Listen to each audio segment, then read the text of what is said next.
दोस्तों नमस्कार। आज के सेशन में आपका स्वागत है। दोस्तों आज के सेशन में आज के जो भी करंट अफेयर्स है, आज हमारा 27 जून है और 27 जून के रिगार्डिंग हमारा जो भी डिस्कशन है करंट अफेयर्स के रिगार्डिंग जो भी टॉपिक इंपॉर्टेंट है हमारे यूपीएससी के एग्जाम के रिलेटिव, उसको डिस्कस करना है, उसको समझना है। आपको पता है कि जब करंट अफेयर्स की बात की जाती है तो चाहे द हिंदू हो गया, द इंडियन एक्सप्रेस हो गया या पीआईबी हो गया, उसमें बहुत सारे कंटेंट ऐसे होते हैं जो करंट अफेयर्स के नज़र में देखा जाए तो हमारे सिलेबस से लिंक करता है। लेकिन अगर आप एक एक इशू इस तरह से अगर पढ़ोगे और अगर आपको ये नहीं पता है कि उस करंट अफेयर्स में क्या पढ़ना है, क्या छोड़ना है, तो आपका जो शेड्यूल है, जो उसको कंप्लीट करने का जो टारगेट है, वो बहुत ही एक तरह से लेंदी हो जाता है। बच्चे 4 से 5-5 घंटे तक वो करंट अफेयर्स में देते हैं बिना कुछ ये सोचे समझे कि उसमें से कौन सा टॉपिक इंपॉर्टेंट है, किस टॉपिक को पढ़े, किस टॉपिक को छोड़े, हर चीज़ कवर करने की कोशिश करते हैं। हम ऐसा नहीं करेंगे, क्योंकि अगर देखा जाए तो उसमें 90% चीज़ें ऐसी होती है, अगर डेली के हिसाब से करंट अफेयर्स देखो, जो इररिलेवेंट होता है, या उसमें से बहुत सारा टॉपिक ऐसा होता है जो रिपीटिशन होता है। अगर कायदे से अगर उनको एक तरह से ऑब्जर्व किया जाए, हमारा सिलेबस और यूपीएससी के क्वेश्चन पूछने का जो पैटर्न है, अगर उसको आप ऑब्जर्व करोगे तो कुछ ही टॉपिक ऐसे होते हैं जिसको यूपीएससी टारगेट करती है, उसको पूछती है और उसको बार बार उसमें से चाहती है कि आप उसको समझो, है ना। तो हम क्या कर लेंगे, न्यूज़ कवर नहीं करेंगे। न्यूज़ किसी ना किसी इशू से रिलेटेड होता है और हमको इशू कवर करना है। इशू वाइज हम करंट अफेयर्स पढ़ेंगे, ठीक है। क्योंकि इशू वाइज अगर करंट अफेयर्स पढ़ोगे ना, तो एक बार इशू कवर कर लिया, फिर उससे रिलेटेड जो भी अपडेट आ रहा है, बस क्या करना है, अपडेट करना है, उसको देखना है, उसको बस नोट डाउन करना है।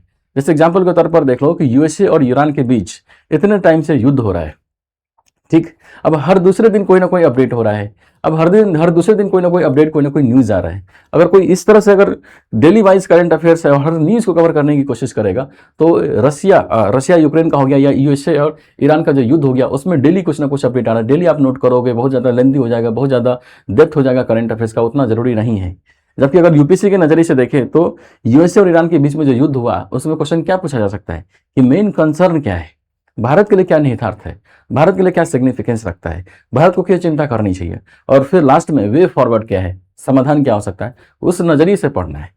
तो अगर हम इशू वाइज करंट अफेयर्स पढ़े ना, तो बहुत देखेंगे तो डेली अगर हम करंट अफेयर्स करें तो उसमें से 10 से 15% ही हमारे काम का होता है। और इशू को अगर कवर करते रहोगे तो एक टाइम ऐसा होगा कि 5 से 6 महीने अगर अपने करंट अफेयर्स ढंग से पढ़ लिया, तो लगभग ज्यादातर करंट अफेयर्स क्या है, फिर रिपीटिशन होता है, नयापन कुछ है ही नहीं।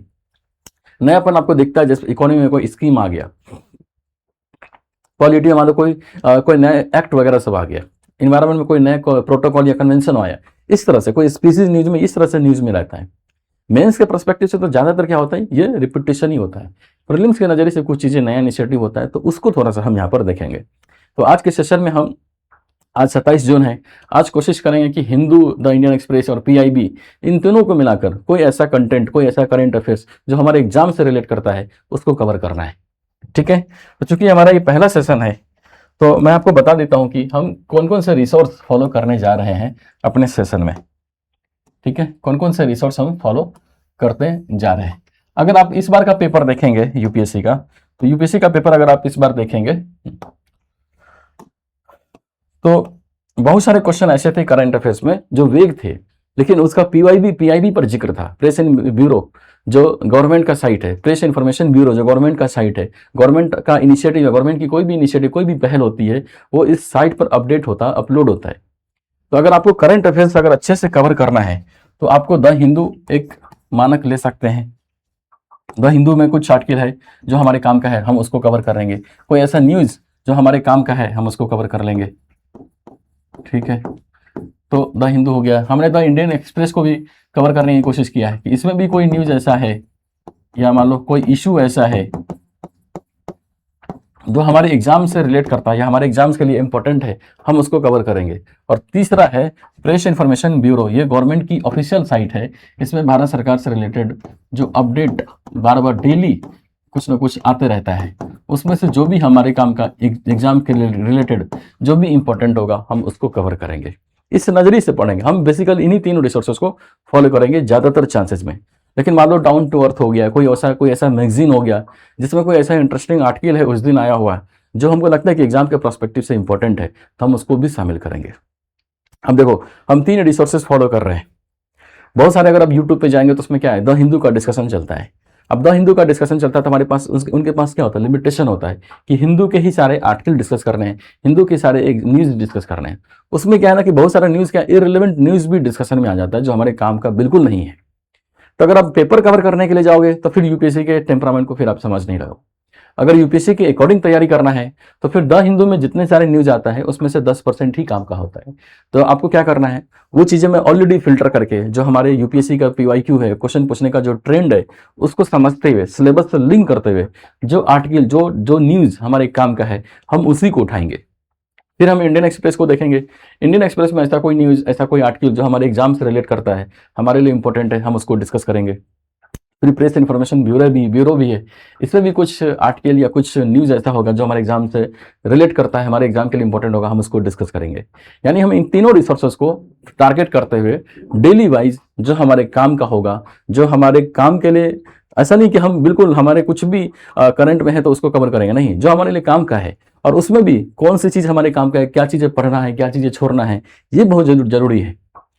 क्योंकि कोई भी आर्टिकल पढ़ो, कोई भी न्यूज़ पढ़ो, उसमें बहुत सारे अपडेट होते हैं, बहुत सारे हमारे काम का नहीं होता। आपको बस ये देखना है कि करंट अफेयर्स में पढ़ने से ज़्यादा जरूरी होता है कि हम क्या छोड़े। तो इन चीज़ों को मैं पहले से फिल्टर करके आपके लिए आसान कर दूंगा। आपको करना क्या है, बस इसको अच्छे से फॉलो करना है। इसमें यूपीएससी का क्वेश्चन, मेंस के रिगार्डिंग, प्रीलिम्स के रिगार्डिंग मैं दूंगा। डेली बेसिस पर आपको क्या करना है, जो क्वेश्चन इस लेक्चर में मिले, सेशन में, आप उसको लिखिए और लिख के, और आप चाहो तो कमेंट सेक्शन में डाल के आप मुझे चेक करवा सकते हो। ठीक है, लिखना इंपॉर्टेंट है बस। तो चलिए अब एक एक करके हम आज का एजेंडा देख लेते हैं कि आज हम क्या डिस्कस करने वाले हैं, उसमें कौन से टॉपिक हम कवर करेंगे। ठीक है, तो आज का एजेंडा या टॉपिक कौन सा होगा, तो बेसिकली हम आज ये 4 टॉपिक डिस्कस करने वाले हैं। ठीक है, 5 टॉपिक है। तो पहला टॉपिक है हमारा भारत में राजनीति का प्राधिकरण। अभी द हिंदू में ये आर्टिकल आया हुआ है कि राजनीति का प्राधिकरण कैसे, जो एमपीज वगैरह बनते हैं, राज्यसभा में कितने एमपी है जिस पर क्रिमिनल चार्जेस है, लोकसभा में कितने एमपी जिस पर क्रिमिनल चार्जेस है। तो जो अपराधियों का राजनीति में जो प्रवेश हो रहा है, इसी को बोलते हैं राजनीति का अपराधिकरण। और वो क्यों एक तरह से चैलेंज क्रिएट करता है, कैसे उसके समाधान की दिशा में आगे बढ़ सकते हैं, हर एंगल से डिस्कस करेंगे। तो ये तो हमारे प्रीलिम्स के लिए भी इंपॉर्टेंट है और मेंस के लिए तो इंपॉर्टेंट है ही, खासकर इंटरव्यू के लिए भी इंपॉर्टेंट है।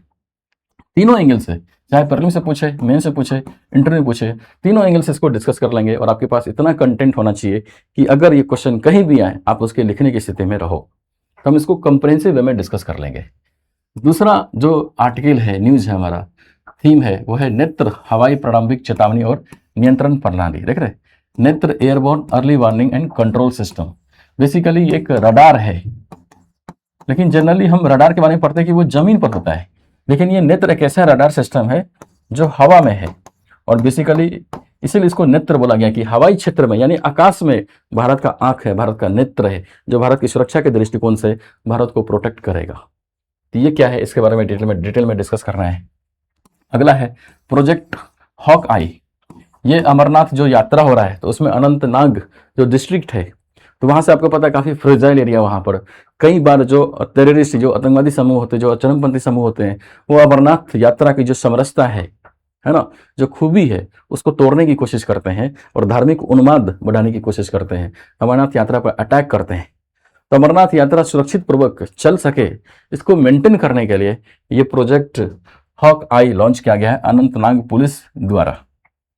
ये एक चौथा आर्टिकल ओपेक की रिगार्डिंग। और ओपेक की रिगार्डिंग हम क्यों डिस्कस कर रहे हैं कि अभी इराक ने धमकी दिया है कि इराक की जो अर्थव्यवस्था है ना, बहुत कमजोर स्थिति में है, तो इराक को पुनर्निर्माण करने के लिए पैसा चाहिए, रिसोर्सेज चाहिए। तो अब आपको पता, ओपेक कंट्री में, ओपेक जो समूह है, उसमें जो भी देश शामिल है, वो एक लिमिट से ज्यादा जो ऑयल है उसका प्रोसेसिंग या उसका निष्कर्षण नहीं कर सकता। इराक को लग रहा है कि ओपेक में शामिल होने की वजह से जो उसकी इकोनॉमी है, उसके लिए जो नीड है पैसा, वो पूर्ति नहीं हो रहा है। तो इसके लिए एक ही साधन है कि तेल का जो निष्कर्षण है उसको बढ़ाओ। तो उसके लिए जरूरी है कि इराक को ओपेक से बाहर आना होगा। और यही धमकी दिया है इराक ने कि अगर ओपेक उसके जो तेल निकालने की जो लिमिट है, निष्कर्षण की जो लिमिट है, अगर उसको बढ़ाता नहीं है तो इराक ओपेक को छोड़ देगा। ये न्यूज़ है। अगला देखोगे तो ये सेवा उत्पादन सूचकांक। आपको पता है कि इकोनॉमी में हम इंडस्ट्रियल इंडेक्स प्रोडक्शन पढ़ते हैं, आईआईपी। ठीक है, अब आईआईपी क्या करते हैं, भारत के जो इंडस्ट्री है उसका क्या प्रोग्रेस है उसका लेखा जोखा करता है। लेकिन कोई भी इंडेक्स ऐसा नहीं है जो भारत के सर्विस सेक्टर के जो प्रोडक्शन है, जो एक्टिविटी है, जो प्रोडक्टिविटी है, उसको मेजर कर सके। तो इंडस्ट्री का तो मेजर करने के लिए है लेखा जोखा, आईआईपी। उसी तर्ज पर सर्विस सेक्टर के उत्पादन को मेजर करने के लिए इंडेक्स ऑफ सर्विस प्रोडक्शन यानी सेवा उत्पादन सूचकांक लाया गया है, इसको भी डिस्कस करेंगे। ठीक है, अभी हमारा 5 टॉपिक है आज के एजेंडा का, आज हम इसको डिस्कस करना है, तो एक एक करके हम अपना टॉपिक स्टार्ट करते हैं। सबसे पहले हम डिस्कस कर लेंगे भारत में राजनीति का अपराधीकरण। यह द हिंदू में न्यूज आया था, ये आर्टिकल है द हिंदू का, इसको हमको डिस्कस करना है। ये एक ऐसा आर्टिकल है जो प्रीलिम्स में और मेंस में और इंटरव्यू में दोनों में इंपॉर्टेंट है। अगर हम सिलेबस वाइज बात करें तो ये हमारे सिलेबस में अगर देखेंगे तो राजनीति का अपराधीकरण है ना,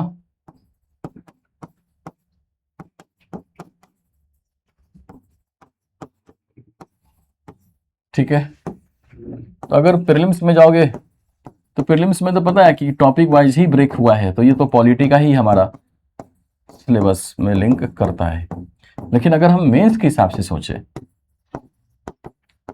तो मेंस में पॉलिटी में है ये टॉपिक, और मेंस में आपको पता है पॉलिटी में कहाँ लिंक करता है, ये GS 2 में लिंक करता है।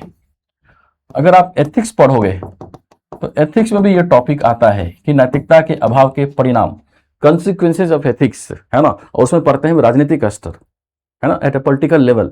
तो राजनीतिक स्तर पर अगर नैतिकता का पालन नहीं हो रहा है तो आपको पता है कि राजनीति में क्या होगा, जो क्रिमिनल्स है उसका एंट्री होगा, उसका प्रवेश होगा। ये नैतिकता के एंगल से भी जुड़ता है ना, एथिक्स के नजरिए से भी जुड़ता है। और अगर एथिक्स में इसको पूछ लिया तो ये फिर ये GS 4 में पूछेगा। ठीक है, एसए में भी पूछा जा सकता है, एसए का भी टॉपिक है, ठीक है, और इंटरव्यू में भी पूछा जा सकता है। कहीं भी पूछे, हमारे पास इतना कंटेंट हो कि हम लिखने की स्थिति में रहे, चाहे कहीं भी इसको डिस्कस करके पूछा जाए, हम हर एंगल से इसको डिस्कस करेंगे। ठीक है, तो अभी कॉन्टेक्स्ट देख लेते हैं। ये द हिंदू का आर्टिकल है। कॉन्टेक्स्ट क्या है कि 31% of Rajya Sabha MP have declare criminal cases. ये ADR की रिपोर्ट है।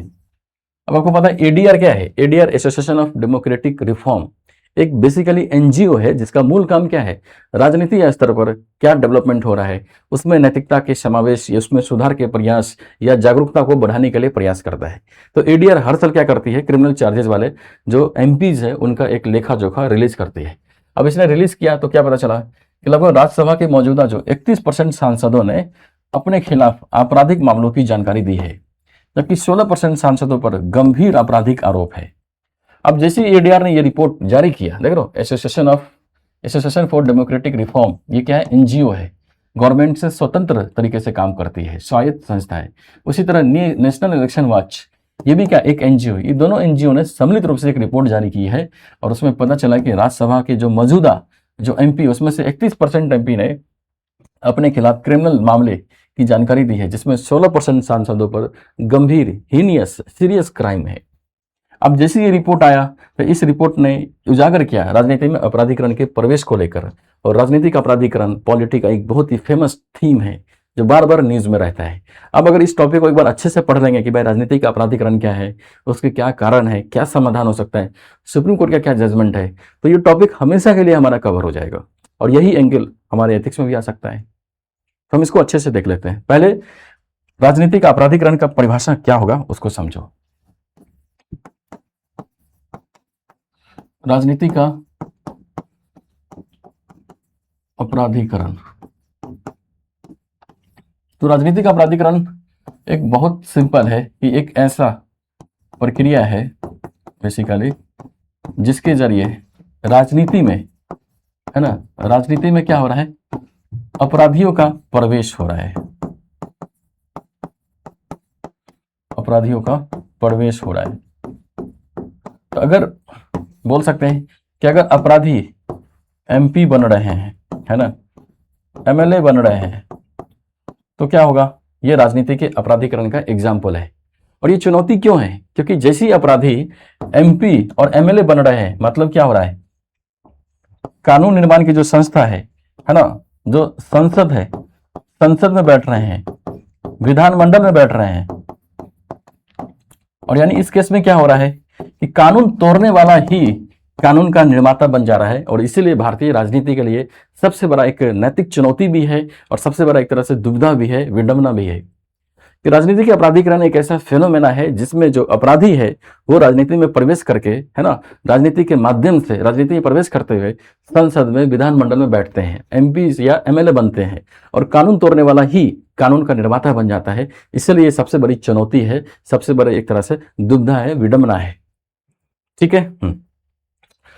तो ये मतलब है। तो इसका डेफिनेशन हम क्या लिखेंगे? अगर डेफिनेशन लिखने की बात आए तो यही आपको बता देना है कि राजनीति का अपराधीकरण क्या है। राजनीति का अपराधीकरण वह स्थिति है जिसमें आपराधिक पृष्ठभूमि वाले व्यक्ति चुनाव लड़कर राजनीति में प्रवेश करते हैं, निर्वाचित होते हैं, या राजनीतिक दल जानबूझकर ऐसे व्यक्तियों को टिकट देते हैं। बेसिकली आपराधिक एलिमेंट वाले जो व्यक्ति है, जो तत्व है, वो राजनीति में प्रवेश कर रहे हैं। इसी को बोलते हैं राजनीति का अपराधीकरण। सरल शब्दों में अगर पूछा जाए तो जब अपराधी राजनीति का उपयोग अपने हितों की रक्षा और शक्ति प्राप्त करने के लिए करते हैं तथा राजनीतिक दल चुनावी लाभ लेने के लिए उन्हें संरक्षण देते हैं, जिसे राजनीति का अपराधीकरण कहते हैं। इसको कैसे समझेंगे? तो देखो होता क्या है, इस चीज को समझिए आप कि जो पॉलिटिशियन है, मान लो वो किसी एरिया से, किसी ऐसे क्षेत्र से वो चुनाव लड़ रहा है जिसमें बोलबाला है किसी आपराधिक पृष्ठभूमि वाले किसी व्यक्ति के। मान लो किसी बाहुबली का एक तरह से दबदबा है। अब क्या हो रहा है, इस नेता को अगर इस क्षेत्र में चुनाव जीतना है तो उसको पता है कि इस व्यक्ति का सहयोग चाहिए होगा। तो ये नेता क्या करता है, चुनाव जीतने के लिए, है ना, चुनाव जीतने के लिए आपराधिक पृष्ठभूमि वाले व्यक्ति के से सहयोग लेता है ना, हेल्प लेता है, मदद मांगता है, और बदले में आपराधिक पृष्ठभूमि वाला जो व्यक्ति है वो इस नेता की मदद इसलिए करता है ताकि उसको संरक्षण मिल जाए, और जो भी उसने कांड किया है, जो भी उसने अपराध किया है, उस अपराध से यह नेता उसको बचाए। देखो एक विशेष साइकिल बन जाता है। नेता चुनाव जीतने के लिए आपराधिक पृष्ठभूमि वाले व्यक्ति की मदद ले रहा है।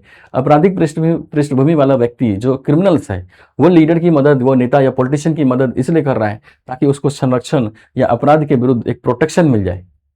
और इसी वजह से एक विशेष साइकिल बन जाता है। और विशेष साइकिल बनता है तो एक टाइम ऐसा आता है कि इन अपराधी को यह लगता है कि भाई अगर मेरे बदौलत ये नेता चुनाव जीत सकता है तो अगर मैं खुद भी चुनाव लड़ूं तो मैं भी तो चुनाव जीत सकता हूं। और जब इस वजह से इनका टेम्परामेंट इतना हाई हो जाता है कि खुद चुनाव लड़ते हैं और खुद चुनाव जीत जाते हैं और एमपी या एमएलए बनकर राजनीति में प्रवेश करते हैं। इसी प्रक्रिया को बोलते हैं राजनीति का अपराधीकरण। कि जब क्रिमिनल्स की मदद, है ना, क्रिमिनल्स की मदद पॉलिटिशियन करते हैं, पॉलिटिशियन की मदद क्रिमिनल्स करते हैं, एक दूसरे को प्रोटेक्ट करने के लिए, एक दूसरे को हेल्प करने के लिए, एक दूसरे को आगे बढ़ाने के लिए, तो फिर इस प्रक्रिया को क्या करते हैं, राजनीति का अपराधीकरण। राजनीति और अपराधियों का क्या है, साठगांठ है, गठजोड़ है। ठीक है, ये बेसिक डेफिनेशन हो गया। अब देखो एडीआर के रिपोर्ट में क्या खुलासा हुआ। आपको पता है कि एडीआर क्या है, एक स्वतंत्र एजेंसी है। स्वतंत्र एजेंसी है, बेसिकली एक एनजीओ है जो बेसिकली राजनीति से रिलेटेड जागरूकता फैलाने की कोशिश करते हैं और सुधार लाने का प्रयास करता है। ठीक है, इसका डेटा क्या कहलाता है? डेटा देखो, आपराधिक मामलों में देखोगे तो कह रहे 226 मौजूदा राज्यसभा सांसदों का विश्लेषण किया गया, जिसमें से 31% सांसदों ने अपने खिलाफ आपराधिक मामलों की घोषणा की, और इनमें से 16% सांसदों के खिलाफ गंभीर आपराधिक आरोप है। गंभीर आपराधिक आरोप मतलब इसमें हत्या है ना, हत्या का प्रयास है, अपहरण है, महिलाओं के खिलाफ अपराध है, शोषण है, रेप है, इस तरह के मामले दिखते हैं। और इसमें अगर राज्यवार यानी स्टेट वाइज देख ले तो तेलंगाना में देख लो, कुछ राज्यों में आपराधिक मामलों की सांसदों का प्रतिशत अधिक है। तेलंगाना में सबसे ज्यादा है, लगभग 71% राज्यसभा के सांसद, जो बोल सकते हैं कि जो 31% जो पाए गए ना, उसमें से 71% तो अकेले तेलंगाना से है। दिल्ली में 67% है, महाराष्ट्र के 53% है। और जो ये राज्य है ना, इसमें आपराधिक मामलों वाले जो राज्यसभा की जो सांसद है ना, उसकी संख्या अधिक प्रतिशत पाई गई। इससे ये दिख रहा है कि इन राज्यों में जो एमपीज है, जो अपराधी है, वो बहुत आसानी से राजनीति में प्रवेश कर जा रहे हैं और राजनीति के अपराधीकरण की प्रक्रिया को आगे बढ़ा रहे हैं। इसलिए क्या है, एक चैलेंज है, एक चुनौती है, एक दुविधा वाली स्थिति है, विडंबना है।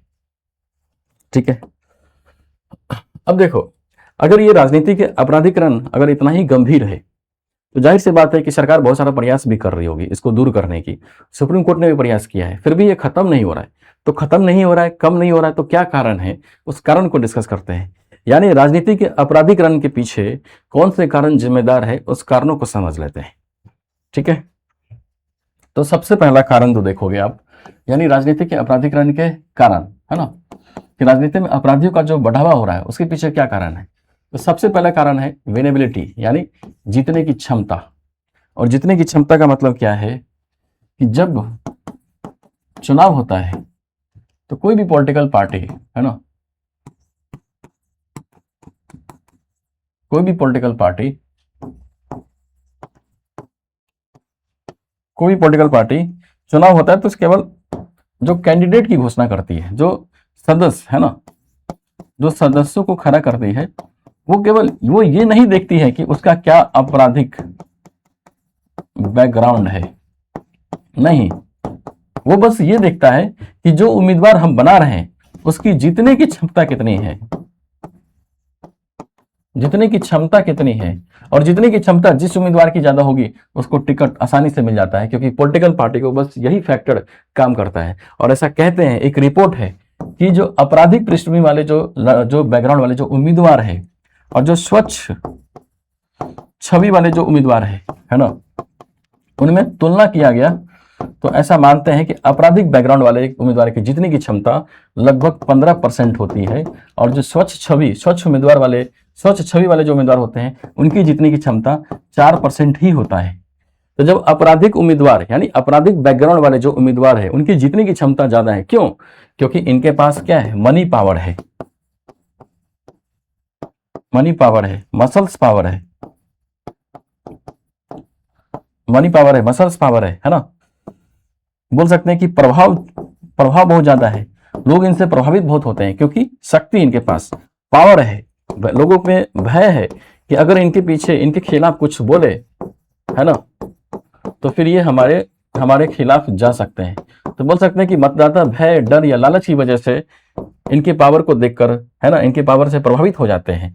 और इनके पास, आप पता है, चुनाव के टाइम पर बहुत सारा पैसा भी खर्च होता है, रिसोर्सेज खर्च होता है। तो पॉलिटिकल पार्टी को लगता है कि अगर इन अपराधियों को अगर हम टिकट देंगे तो हमको पैसा खर्च करने की दिक्कत नहीं होगी। ऑलरेडी इतने प्रभावशाली है कि बहुत बड़े लेवल पर मतदाताओं को इंटरफेस या उसको इम्पैक्ट डाल सकते हैं, तो आसानी से चुनाव जीत जाते हैं। और चुनाव जीतने की क्षमता कितनी है, लगभग 15% है। और इसी वजह से अपराधियों का मनोबल ज्यादा बढ़ जाता है। यानी पहला जो कारण क्या है, विनेबिलिटी, है ना। देख रहे हैं, राजनीतिक दल अक्सर उम्मीदवार के चरित्र से अधिक उसकी चुनाव जीतने की संभावना को महत्व देते हैं। और देख रहे हैं, जो स्वच्छ छवि वाले उम्मीदवार है उसकी जीतने की क्षमता 4% है, और जो आपराधिक बैकग्राउंड है वाले उम्मीदवार है उसकी जीतने की क्षमता 15% है। जो भी अपराधी होते हैं अपने साथ अवैध संसाधन लाते हैं, अवैध संसाधन, है ना, मनी पावर है, मसल्स पावर है, वहां पे हथियार वगैरह होते हैं, तो मतदाता की नजर में वो एक इमेज बनता है बाहुबली वाला, रॉबिन हुड वाला, और इस वजह से मतदाता प्रभावित होकर इनको चुनाव देते हैं, जितवा देते हैं, और इसी वजह से पॉलिटिकल पार्टी इनको टिकट देते हैं। तो पहला कारण क्या हो गया, विनेबिलिटी फैक्टर है एक। दूसरा है न्यायिक प्रक्रिया में अत्यधिक विलंब। अब जितने भी जो आपराधिक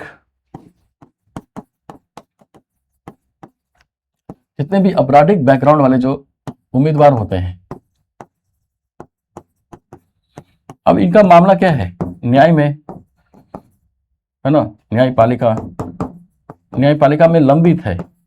अब न्यायपालिका में लंबित है, अब मान लो जघन अपराध में सम्मिलित है, लेकिन न्यायपालिका में लंबित है, उस पर कोई सजा ही नहीं हो रहा है, तो जब जेल जाना होता है तो अपने प्रभाव क्षेत्र का इस्तेमाल करते हुए जेल में भी वो शानो शौकत से रहते हैं, है ना, जेल में भी आसानी से वो सजा को, बोल सकते हैं कि सजा क्या, उनके लिए एक तरह से मजा ही है, आसानी से वो अपना पीरियड काटते हैं और फिर वो चुनाव लड़ते हैं, क्योंकि जब तक सजा नहीं हो जाए तब तक उस उम्मीदवार की जो सदस्यता है ना, वो कैंसिल नहीं हो सकती। तो इनका मनोबल बढ़ता रहता है, तो इसीलिए अपराधियों का मनोबल भी बढ़ता है कि एक बार वो अपराध करते हैं, क्योंकि उनको पता है कि भाई कोई सजा मिलने वाला नहीं है। न्यायपालिका में कार्य का बोझ ऑलरेडी इतना है कि उसको सजा नहीं मिलेगी, तो वो खुले तौर पर चुनाव लड़ते हैं, चुनाव जीतते हैं, फिर जेल जाते हैं, मानो किसी कारणवश, तो जेल में भी वो ठाट बाट, वो सुख सुविधा उनको मिलता है राजनीतिक संरक्षण की वजह से। तो उनका मनोबल पहले से हाई है, कोई डर, कोई भय, कोई जो एक तरह से डेटरेंस होना चाहिए वो नहीं है। तो इसकी वजह से क्या है, अपराधियों का बोलबाला हो रहा है। अगला देखोगे तो राजनीतिक अपराध और व्यापार का जो गठजोड़ है, इसकी वजह से राजनीति जो पॉलिटिशियन है, वो जो अपराधी है, जो क्रिमिनल्स है, उसको संरक्षण देते हैं। मैंने आपको बताया था कि जो नेता है, नेता लोग है ना, जो अपराधी है उसको संरक्षण प्रदान करते हैं, संरक्षण प्रदान करते हैं। मतलब में जो अपराधी है वो नेता को बोल सकते हैं कि पैसा, है ना, पैसा, पावर, जो उनका इन्फ्लुएंस है, उससे वो सहयोग करते हैं उन नेता को चुनाव जीतने में। और जब वो चुनाव जीत गया, जब नेता चुनाव जीत जाते हैं, तो बार बार जब जो शक्ति उनको मिलती है, उस शक्ति का यूज करते हुए फिर वो जो अपराधी है उसको संरक्षण देते हैं और फिर वो चुनाव लड़ते हैं। यानी क्या हो गया, एक विशेष साइकिल बन गया कि जो नेता, जो पॉलिटिशियन है, उसको चुनाव जीतना है तो अपराधी की मदद चाहिए, और उस अपराधी को प्रोटेक्ट करने के लिए उसको पावर चाहिए। तो पावर चाहिए तो एक ही माध्यम में चुनाव जीतो और नेता बनो। यानी नेता बना अपराधी की मदद से, और उस अपराधी को बनाने के लिए फिर वो नेता बन रहे हैं। यानी एक विशेष साइकिल है। और आपको पता है कि नेता और अपराधियों का गठजोड़ होता है तो बहुत ज्यादा ये भ्रष्टाचार भी करते हैं, है ना, क्राइम करते हैं। तो इन सबको बचाने के लिए क्या करना होगा, पावर चाहिए। तो पावर में बने रहना है, सत्ता में बने रहना है। लेकिन विशेष साइकिल बन जाता है, और इसी को बोलते हैं राजनीति, है ना, अपराध और व्यापार का गठजोड़। देख रहे, राजनीति अपराध व्यापार का गठजोड़ है। राजनीति अपराध को प्रोटेक्ट कर रहा है, और अपराध जो क्रिमिनल्स है वो पैसे का लेन देन कर रहा है। बहुत सारे जो क्रिमिनल्स है, बाहुबली है, उसका अवैध व्यापार होता है, उसको उसमें नेताओं का एक तरह से सांठगांठ होता है, इनकी मदद से वो चलता है। बालू माफिया है, रेत खनन माफिया है ना, बहुत सारा अपहरण वाला सब मामला चलता है। ठीक है, नेक्स्ट पॉइंट देखिए। नेक्स्ट पॉइंट है कि मतदाता, जो मतदाता है ना, उनकी सामाजिक एवं जातीय प्राथमिकता भी होती है। आपको पता है भारत में जितने भी जो चुनाव होते हैं, उस चुनाव में जो मतदान होता है, तो उस मतदान में एक प्रेफरेंस होता है क्या, जाति के आधार पर, है ना, जाति के आधार पर, धर्म के आधार पर वोट करते हैं, धर्म के आधार पर वोट करते हैं। इनमें से कोई भी मतदाता, है ना, इशू बेस्ड, है ना, मुद्दा आधारित, यानी स्कूल कोई बनाए, अस्पताल कोई बनाए, है ना, सड़क कोई बनाए, कितना विकास किया है, इन मुद्दों पर वोट नहीं करते हैं। केवल इन मुद्दों पर, और इन मुद्दों पर ज्यादा इन्फ्लुएंस होता है। और जब कोई आपराधिक पृष्ठभूमि का आदमी, है ना, जो उम्मीदवार है, इनके जाति का, इनके धर्म का दिख जाता है, तो वो फिर वो नहीं देखते हैं कि जो उम्मीदवार है जिसको वो वोट दे रहे हैं, क्या वो स्कूल बनाने में सक्षम है, क्या वो अस्पताल बनाने में सक्षम है, क्या रोड बनाने में सक्षम है। बस वो ये देखते हैं कि हमारे धर्म और जाति से बिलोंग करता है, उसको वोट दे दो। और इसी वजह से अपराधियों का मनोबल बढ़ जाता है, अपराधियों का मनोबल बढ़ता है। ठीक है, इसी वजह से अपराधियों का मनोबल बढ़ जाता है। क्लियर है? ठीक, चलिए नेक्स्ट है कानून की कमियां। अब कानून की कमियां कैसे एग्जाम्पल बनता है कि अभी जो भी अपराधी है ना, जो भी अपराधी हो, अब किसी भी अपराधी को ले लो, तो जो भी वो अपराध करता है, तो जब तक अपराध दोष सिद्ध नहीं हो जाए, अपराध में दोष सिद्ध नहीं हो जाए, तब तक ऐसा मानते हैं कि वो चुनाव लड़ सकता है। और चुनाव लड़ सकता है तो आपको पता है कि दोष सिद्ध होने में कितना विलंब होता है, न्यायिक प्रक्रिया में कितना बोझ है, कितना एक तरह से भार है, कि उसकी वजह से त्वरित न्याय मिल ही नहीं पाता है। और त्वरित न्याय नहीं मिल पाता है तब तक वो चुनाव लड़ते हैं, चुनाव जीतते हैं, और अपराधियों का प्रवेश होता है। कायदे से क्या होना चाहिए कि अपराध किया, क्राइम हुआ, और जो क्रिमिनल्स, यानी जो अपराध, अगर जो फ्रेमिंग होती है ना, जो चार्जेस, क्राइम जो फ्रेमिंग होती है, जो चार्जेस फ्रेमिंग होती है ना, उसी के दरमियान अगर वो चार्जेस बहुत ही हीनियस, बहुत ही एक तरह से सीरियस वाला क्राइम है, तो क्या करना चाहिए, चार्ज फ्रेम होने के बाद ही उसको अयोग्य घोषित कर देना चाहिए। देख रहे हो, वर्तमान कानून के अनुसार केवल आरोप तय हो जाने से उम्मीदवार चुनाव लड़ने से स्वतः अयोग्य नहीं हो जाता। अगर आरोप तय हो जाता तो उसी टाइम क्या करते, उसको अयोग्य घोषित करते। अयोग्य घोषित करते तो क्या हो जाती, वो चुनाव लड़ते ही नहीं। लेकिन अभी क्या करते हैं, जब तक कन्विक्शन न मिल जाए, दोष सिद्ध न हो जाए, तब तक वो चुनाव लड़ने से नहीं रोक सकते उसको। अब इसी सेंस में विभिन्न विशेषज्ञ समिति या विधि आयोग ने रिकमेंडेशन किया है क्या, रिकमेंडेशन क्या है कि अगर गंभीर अपराध में शामिल है, जैसे मान लो रेप है, हत्या है, मर्डर है ना, अगर इन सब अपराध में शामिल है और अगर आरोप तय हो गया है तो आरोप तय होने के बाद ही उसको अयोग्य घोषित कर दो और फिर इसी सुधार में आगे बढ़ने की कोशिश करनी चाहिए। कि अगर मान लो कोई क्रिमिनल से क्राइम किया, आरोप तय हो गया, तो फिर उसको चुनाव लड़ने का कोई नैतिक उद्देश्य, नैतिक जिम्मेदारी नजर नहीं आता है। ऐसा ही होना चाहिए। ठीक है, एक ये कारण है कि कानून प्रक्रिया में कमियां है, इस वजह से अपराधियों का बोलबाला है। अब देखो, इसी संदर्भ में राजनीतिक अपराधीकरण को रोकने के लिए या उसको दूर करने के लिए सुप्रीम कोर्ट ने भी जजमेंट दिया है। बहुत निर्णय है, एक बहुत ही फेमस निर्णय है सुप्रीम कोर्ट का, लिली थॉमस बनाम भारत संघ 2013 का निर्णय है। सुप्रीम कोर्ट ने इसमें निर्णय क्या दिया कि अगर मान लो कन्विक्शन, सजा 2 वर्ष या उससे अधिक की सजा मिल गया तो वो सांसद और विधायक की जो तत्काल है, यानी जो अयोग्य हो जाएगा, उसकी सदस्यता क्या हो जाएगी, रद्द हो जाएगी। एक ये कारण है ना, एक ये जजमेंट है, बहुत अच्छा जजमेंट है। इसको लागू भी किया गया है कि 2 साल से ज्यादा अगर किसी मामले में सजा तय होगी, उसकी सदस्यता रद्द हो जाएगी, चुनाव नहीं लड़ सकता। मनोज नरूला बनाम भारत संघ 2014 का यह मामला है। सर्वोच्च न्यायालय ने माना कि यद्यपि प्रधानमंत्री को मंत्रिपरिषद में नियुक्ति का संवैधानिक विवेकाधिकार प्राप्त है, लेकिन अगर कोई गंभीर आपराधिक आरोपों का सामना कर रहा है तो उन व्यक्तियों को मंत्रिपरिषद में शामिल नहीं किया जाना चाहिए। ये जजमेंट दिया था ताकि प्रधानमंत्री भी जो क्रिमिनल बैकग्राउंड के लोग हैं उनको अपने मंत्रिमंडल में शामिल ना करके एक संकेत दे कि सरकार अपराधियों के विरुद्ध बहुत सजग है, बहुत जागरूक है। ठीक है, फिर देखो 2020 का जजमेंट है कि राम बाबू सिंह ठाकुर बनाम सुनील अरोड़ा। इसमें सुप्रीम कोर्ट ने जजमेंट दिया कि निर्वाचन आयोग को निर्देश दिया कि वह राजनीतिक दल द्वारा उम्मीदवारों के आपराधिक रिकॉर्ड के प्रकटीकरण से संबंधित अनुपालन की सख्ती से निगरानी करे और उल्लंघन की स्थिति में इसकी रिपोर्ट न्यायालय को प्रस्तुत करे। यानी इस जजमेंट में सुप्रीम कोर्ट ने इलेक्शन कमीशन ऑफ इंडिया को ये निर्देश दिया कि पहले वो पॉलिटिकल पार्टी को ये बाध्य करे कि वो जो व्यक्ति को उम्मीदवार बना रहे उसका जो क्रिमिनल बैकग्राउंड है उसको प्रकट करे, पब्लिक डोमेन में रखे। और अगर कोई पॉलिटिकल पार्टी इस निर्देश का पालन नहीं कर रहा है तो उसके खिलाफ क्या हो, कार्रवाई हो और उसको सुप्रीम कोर्ट में निर्देश दे, सुप्रीम कोर्ट में उससे इस मामले को रिपोर्ट प्रस्तुत करे। ठीक है, अब देखो सुप्रीम कोर्ट ने ये डिसीजन दिया, कितना अच्छा डिसीजन दिया है। बहुत सारे कमिटी भी टाइम टू टाइम गठित हुआ, जैसे बोहरा समिति है ना, दिनेश चंद्र गोस्वामी समिति है ना, हम सब पढ़ेंगे इसमें, विधि आयोग है, लॉ कमीशन है। इन सब ने रिकमेंड किया कि भाई अपराधियों का बोलबाला या राजनीति में प्रवेश नहीं होना चाहिए, तो खत्म करने की कोशिश की गई।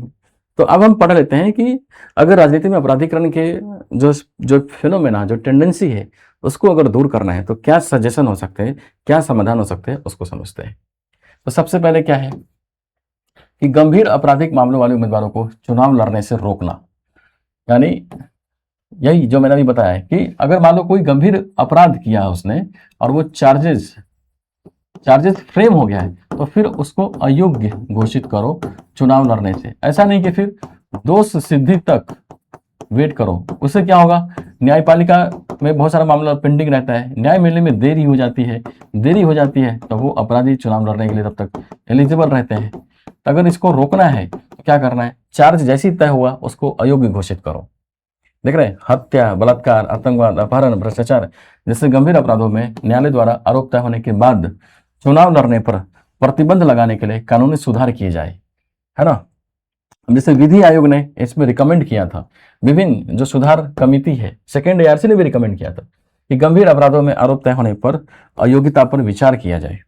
इस चीज को लागू किया जा सकता है कि चार्ज फ्रेम हुआ तो वो चुनाव लड़ने के पीछे अयोग्य हो गया। जैसे देखो सेकेंड ARC में, है ना, सेकेंड ARC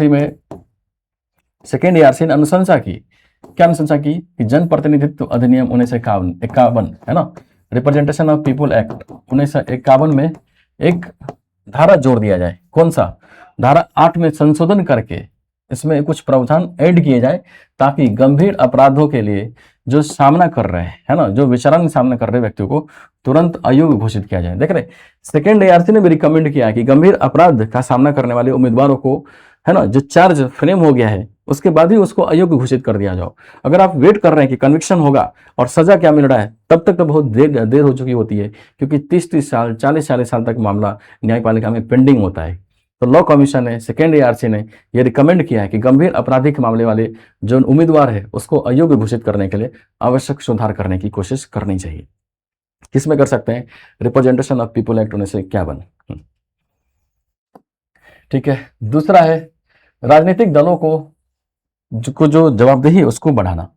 अब जो राजनीतिक दल है, सारा गेम तो इसी स्तर पर होता है कि अगर राजनीतिक दल है ना, अगर आपराधिक उम्मीदवार जो क्रिमिनल्स है, अगर उसको वो टिकट नहीं दे रहे, तो कम से कम जो प्रवेश है ना क्रिमिनल्स का राजनीति में, वो रोकने की कोशिश होगी, है ना, वो लिमिट होगा। फिर उस केस में वो केवल स्वतंत्र उम्मीदवार के तौर पर ही रुकेगा। लेकिन जब राजनीतिक दल ही उनको टिकट नहीं देंगे तो एक टेम्परामेंट, एक माहौल भी बनेगा कि क्रिमिनल्स को वोट नहीं देना है, उनको नहीं जिताना है। तो इस केस में क्या होना चाहिए, राजनीतिक दलों की जवाबदेही है कि राजनीति में नैतिकता का समावेशन हो, और इसीलिए पॉलिटिकल पार्टी को ऐसे प्रयास करने चाहिए कि वो क्रिमिनल्स को वोट नहीं दे। इस दिशा में प्रयास किया जा सकता है। ठीक है, नेक्स्ट, चुनावी वित्त पोषण में पारदर्शिता। आपको पता है कि जो भी क्रिमिनल है वो अपने साथ जब चुनाव लड़ते हैं तो बहुत ज्यादा अवैध संसाधन लाते हैं, और इसी वजह से इनकी जो विनेबिलिटी है, जीतने की जो क्षमता है, क्योंकि इतना बाहुबल है, इतना धनबल है कि वो अपने धनबल के सहारे वो चुनाव जीत जाते हैं, मतदाताओं को प्रभावित करते हैं, खुलेआम पैसा बांटते हैं। आपको पता है इलेक्शन से पहले मुर्गा पार्टी, चिकन पार्टी, दारू पार्टी, है ना, चप्पल देते हैं, फिर उसके बाद बहुत तरह के उपहार देते हैं, इन्फ्लुएंस करने की कोशिश करते हैं। अगर मान लो राजनीति में, चुनाव में जो वित्त पोषण है, जो पैसा है, उसको अगर रोक लगा दिया जाए, कुछ ऐसा मैकेनिज्म डेवलप कर दिया जाए जिसमें अवैध संसाधनों का दुरुपयोग मुश्किल हो, तो फिर क्या होगा, अपराधी फिर जीतने की जो क्षमता है, मतदाताओं को प्रभावित करने की जो क्षमता है, उस पर रोक लगाया जा सकता है। ठीक है, तो इसका विकल्प क्या होगा, तो पहले राजनीतिक जो चंदा हो रहा है ना, उसकी पूर्ण पारदर्शिता होनी चाहिए। जो भी डोनेशन मिल रहा है पॉलिटिकल पार्टी को, उसका डिजिटल रिकॉर्ड रखना चाहिए। कितना एक्सपेंडिचर हुआ, उसकी स्वतंत्र ऑडिट होनी चाहिए। और इससे इतर दिनेश गोस्वामी समिति, इंद्रजीत गुप्ता समिति ने राज्य वित्त पोषण का रिकमेंडेशन किया है। उन्होंने बोला कि भाई स्टेट फंडिंग करो, मतलब अगर चुनाव लड़ना है तो राज्य जो सरकार है ना, वो कुछ पैसा दे सभी उम्मीदवारों को, ताकि कोई भी उम्मीदवार अपना पैसा ना लगाए, कोई भी पॉलिटिकल पार्टी किसी से डोनेशन ना ले। इससे क्या होगा, एक सीलिंग हो जाएगी, एक अमाउंट सभी उम्मीदवार को मिलेगा, तो लेवल प्लेइंग फील्ड होगा। कोई भी उम्मीदवार इस लिमिट से ज्यादा पैसा खर्च नहीं करेगा, तो बाहुबली या कोई आपराधिक प्रवृत्ति का आदमी है उसको भी उतना ही पैसा मिलेगा, कोई स्वच्छ छवि वाला उम्मीदवार है उसको भी उतना ही पैसा मिलेगा। तो दोनों का जो प्लेइंग फील्ड है, जो मैदान है, वो एक समान है। तो इसमें तय होगा फिर कौन जीतेगा कौन हारेगा। तो स्टेट फंडिंग का विकल्प हो सकता है। राज्य वित्त पोषण मतलब सरकार पैसा दे चुनाव लड़ने के लिए। अगला सुझाव क्या है कि निर्वाचन आयोग को भी अधिक शक्ति प्रदान की जाए। अगर निर्वाचन आयोग को अधिक शक्ति प्रदान कर दोगे तो फिर निर्वाचन आयोग क्या होगा, कोई झूठा हलफनामा दायर किया है, चुनावी खर्च, आचार संहिता का बार बार उल्लंघन होता है, इसके संदर्भ में क्या होगा, वो प्रभावी ढंग से कार्य कर सकता है ना, कार्य कर सकता है। इतना पावर दो। अभी पता, अभी इलेक्शन कमीशन के पास जो पॉलिटिकल पार्टी है उसके रजिस्ट्रेशन करने का अधिकार है, लेकिन अगर किसी आपराधिक मामले में या कोई ऐसा मामला है जो स्वच्छ छवि वाला नहीं है या स्वच्छ काम वाला नहीं है, तो उसमें पॉलिटिकल पार्टी की जो सदस्यता उसको रद्द करने का अधिकार नहीं है। अब कितना एक तरह से लिमिटेशन है। अगर मान लो ये किसी उम्मीदवार की सदस्यता, राजनीतिक पार्टी की जो मान्यता है, उसको रद्द करने का अधिकार अगर इनके पास होगा, तो उस केस में क्या हो जाएगा कि जो आपराधिक प्रवृत्ति वाला व्यक्ति है, पॉलिटिकल पार्टी की जवाबदेही बढ़ेगी और फिर उन ऐसे लोगों को टिकट नहीं देंगे। ये भी सुझाव हो सकता है, अपनाना चाहिए। ठीक है, अब देखो राजनीतिक अपराधीकरण के हमने कारण डिस्कस कर लिए, है ना, सजेशन डिस्कस कर लिए, सुप्रीम कोर्ट का जजमेंट डिस्कस कर लिया, डेटा डिस्कस कर लिया। इन सभी कंटेंट को बेस बना के आपको ये क्वेश्चन लिखना है। बहुत आसान क्वेश्चन है, आराम से किया जा सकता है। देख लो क्वेश्चन क्या है, 15 मार्क्स का है, 250 वर्ड में लिखना है। 250 वर्ड मतलब 3 पेज में लिखना है। फिर भारतीय लोकतंत्र के समक्ष राजनीतिक अपराधीकरण एक गंभीर चुनौती बनकर उभरा है। ठीक है, इसके प्रमुख कारणों का विश्लेषण करो। कारण का विश्लेषण मैंने बता दिया कौन कौन से कारण हैं। फिर अपराध मुक्त बनाने हेतु आवश्यक सुधारों का विश्लेषण करो। कारण बता दिया, सुधार बता दिया है। जब निष्कर्ष लिखना तो उसमें सुप्रीम कोर्ट के कुछ जजमेंट का जिक्र कर सकते हैं। फिर एक अच्छा सा निष्कर्ष लेके इसको फिनिश करिए। तो इस क्वेश्चन में जो भी कंटेंट आपको लिखना है वो सारा कंटेंट ऑलरेडी हमने डिस्कस किया है। कुछ भी कंटेंट ऐसा नहीं जो बाहर से इसमें आपको जरूरत पड़ेगी। ठीक है, इसको करना है। अब देखो ये तो मेंस वाला क्वेश्चन हो गया। प्रीलिम्स में भी कुछ टाइप के क्वेश्चन आते हैं कि पॉलिटी में जब भी राजनीति या कोई भी करंट वाला कोई न्यूज या कोई भी टेंडेंसी, खासकर राजनीतिक अपराधीकरण वाला है, रिप्रेजेंटेशन ऑफ पीपल एक्ट भी इसमें अंगल आ गया, तो इस टाइप के जब भी न्यूज में रहना तो यूपीएससी क्वेश्चन पूछा जा सकता है। कि भाई राजनीतिक अपराधीकरण का क्या मतलब है, तो आपको बता देना है कि राजनीति में अपराधियों के प्रवेश को दिखाता है। ठीक है, तो एक क्वेश्चन देखिए, क्वेश्चन क्या है कि भारत में कोई ऐसा कानून नहीं है जो प्रत्याशियों को किसी एक लोकसभा चुनाव में 3 निर्वाचन क्षेत्रों से लड़ने से रोकता है। आपको पता है एक प्रत्याशी अभी वर्तमान में स्थिति क्या है, 2 लोकसभा क्षेत्र से लड़ सकता है, 3 तो नहीं है। तो ये क्या हो गया, ये बहुत एक्सट्रीम हो गया। देखो ऐसा कोई कानून नहीं है, देखो एक्सट्रीम हो गया, ये गलत हो गया। तो पहला गलत, ये गलत, पहला इसमें ये गलत, इन दोनों को पकड़ना है। दूसरा इसमें भी, दूसरा इसमें भी, दूसरा सही है, दूसरा नहीं पढ़ते हैं, तीसरा पढ़ते हैं। तीसरा कह रहे वर्तमान नियमों के अनुसार यदि कोई प्रत्याशी किसी एक लोकसभा चुनाव में कोई निर्वाचन क्षेत्रों से लड़ता है तो उसकी पार्टी को उन निर्वाचन क्षेत्रों के उपचुनावों का, है ना, खर्च उठाना चाहिए जिन्हें उसने खाली कर दिया है, बशर्ते वह सभी निर्वाचन क्षेत्रों से विजय हुआ है। ऐसा नहीं है कि मान लो कोई उम्मीदवार है और अगर वो, ठीक है, उम्मीदवार अगर मान लो वो 2 लोकसभा क्षेत्र से लड़ा है, मान लो ए और दूसरा बी, और अगर मान लो ए को खाली कर रहा है तो इसमें जो उपचुनाव होगा उसका खर्च उसके पार्टी देगा, ऐसा थोड़ी ना है। वो तो इलेक्शन कमीशन ही सारी चीज मैनेज करता है। ये भी गलत है ना, ये भी गलत है। तीसरा भी गलत हो गया। आंसर क्या है, बी। देख रहे, बहुत आसान क्वेश्चन है, एक्सट्रीम एलिमिनेशन से ही बन गया।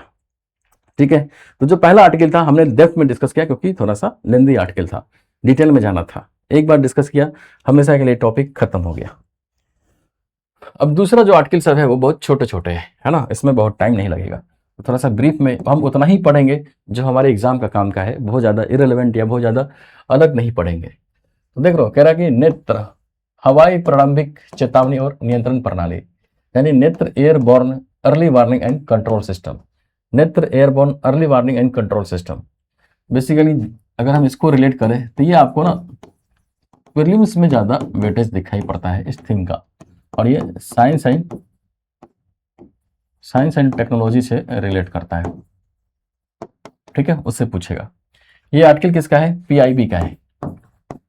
पीआईबी में एक न्यूज आया है, देख रहे हैं कि Indian Air Force gets final operational clearance of indigenous airborne early warning and control system Netra. दरअसल हुआ क्या, इंडियन एयरफोर्स को नेत्र जो सिस्टम है ना, जो रडार सिस्टम है, उसको यूज करने का फाइनल क्लियरेंस मिल गया है, उसको हैंडओवर कर दिया है ना, फाइनल ऑपरेशन क्लियरेंस हैंडओवर कर दिया है। इस वजह से ये न्यूज में है। तो कॉन्टेक्स्ट क्या है थोड़ा सा देख लेते हैं कि डीआरडीओ ने इसको बनाया है ना, डीआरडीओ ने बनाया है नेत्र को, कि डीआरडीओ ने स्वदेशी नेत्र वायुजनित प्रारंभिक चेतावनी नियंत्रण प्रणाली को अंतिम परिचालन स्वीकृति यानी फाइनल ऑपरेशन क्लियरेंस प्रदान करते हुए उसका सर्टिफिकेट भारतीय वायुसेना को औपचारिक रूप से सौंप दिया है। इसका मतलब क्या है, इसका मतलब है कि नेत्र प्रणाली सभी आवश्यक परीक्षणों में सफल रही। अब भारतीय वायुसेना द्वारा पूर्ण रूप से इसका परिचालन किया जा सकता है, इसको यूज किया जा सकता है। तो बेसिकली डीआरडीओ ने एक नया रडार सिस्टम डेवलप किया है जो हवा क्षेत्रों में यानी आकाश में क्या होगा, वो रहेगा, और आकाश से ही पूरे भारत का जो एक हवाई क्षेत्र है उसका एक तरह से मूल्यांकन करेगा, उसका निरीक्षण करेगा, और वहां पर भारत के लिए सुरक्षा कवच के रूप में काम करेगा। तो इसका रिसर्च हुआ, इसको बनाया डीआरडीओ ने। अब ये फाइनल ऑपरेशन क्लियरेंस, इसको सर्टिफिकेट मिल चुका है, यानी सभी जितने भी, वो देख रहे हैं, सभी परीक्षणों में जितने भी परीक्षण होने थे सब में ये पास कर गया। अब ये एलिजिबल हो गया है, इंडियन एयरफोर्स के हाथों में हैंडओवर कर दिया है।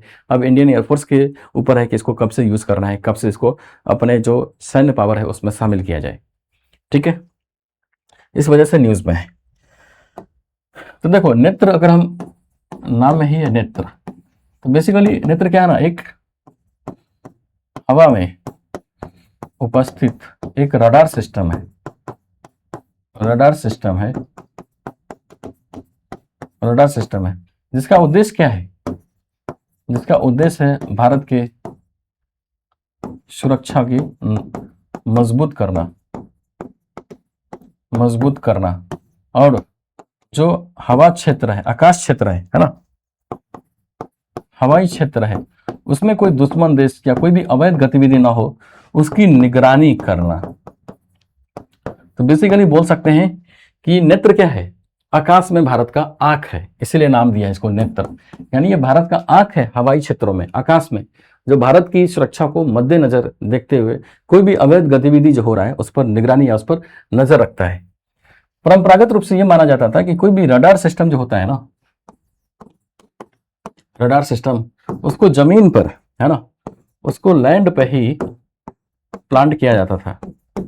लेकिन जब जमीन पर प्लांट करोगे तो जब हम हवाई क्षेत्रों की, है ना, मान लो कहीं काफी डिस्टेंस वाला हवाई क्षेत्र है, उसकी निगरानी करने में प्रॉब्लम आती थी। और बहुत सारे ऐसा कहते हैं कि बहुत सारे संवेदनशील, मान लो कोई फाइटर जेट है या कुछ भी ऐसे, जैसे B2 बॉम्बर्स के बारे में कहा जाता है कि किसी भी रडार में डिटेक्ट नहीं हो सकता है, क्योंकि जो रडार सिस्टम यूज हो रहा है वो इसकी एक लिमिटेशन है। तो ऐसे बहुत सारे जो अवैध गतिविधि हवाई क्षेत्रों में होती थी वो डिटेक्ट ही नहीं हो पाता था, जो लैंड पे रडार सिस्टम लगा हुआ है। इससे भारतीय सुरक्षा काफी संवेदनशील हो जाता था। तो DRDO ने इस चीज को समझा और अपने तकनीक का यूज करके एक ऐसा जो प्रणाली है हवाई क्षेत्र में उपस्थित, एक ऐसा रडार सिस्टम डेवलप किया है जो कोई भी अवैध गतिविधि हवाई क्षेत्रों में ही होगा तो उसको वहीं पर डिटेक्ट कर लेगा। तो यानी वो हवा में उड़ता हुआ एक रडार सिस्टम है। ठीक है, उदाहरण देखो इस तरह से, देख लो आकाश में ये प्लेन है, इस पर एक तरह से इनेबल्ड है ये, और ये है रडार सिस्टम। इस पूरी प्रक्रिया को ही नेत्र सिस्टम बोला गया है। यानी क्या होगा कि ये आकाश में चलता रहेगा है ना, और आकाश में चलता रहेगा और वहीं पर है ना, वहीं से वो भारत के जो एयर स्पेस है उसमें कोई भी अवैध गतिविधि होगा तो उसको डिटेक्ट कर लेगा और वो इन्फॉर्मेशन भारतीय वायुसेना को भेजेगा, और फिर जो अवैध गतिविधि हो रहा उसको एक तरह से नष्ट करने की कोशिश की जाएगी या उसको संकेत देने की कोशिश की जाएगी। तो एक तरह से पूरा सुरक्षा, पूरा हवाई क्षेत्र की मॉनिटरिंग करेगा। ठीक है, तो यह है नेत्र सिस्टम। अब देखो नेत्र सिस्टम के बारे में पूछेगा तो पहले ये पूछा जाएगा कि इसको बनाया किसने है। देख रहे हैं नेत्र, इसका नाम क्या है? नेत्र वायुजनित प्रारंभिक चेतावनी नियंत्रण प्रणाली, क्या बोलेंगे? अर्ली वार्निंग, है ना, airborne early warning and control system है। बेसिकली इसका शॉर्ट टर्म क्या है? नेत्र याद रखो। नेत्र याद रखो मतलब एक रडार है जो हवाई क्षेत्र में है। ठीक है, देख लो इसे फ्लाइंग रडार स्टेशन के नाम से भी जाना जाता है, फ्लाइंग रडार स्टेशन भी कहा गया है।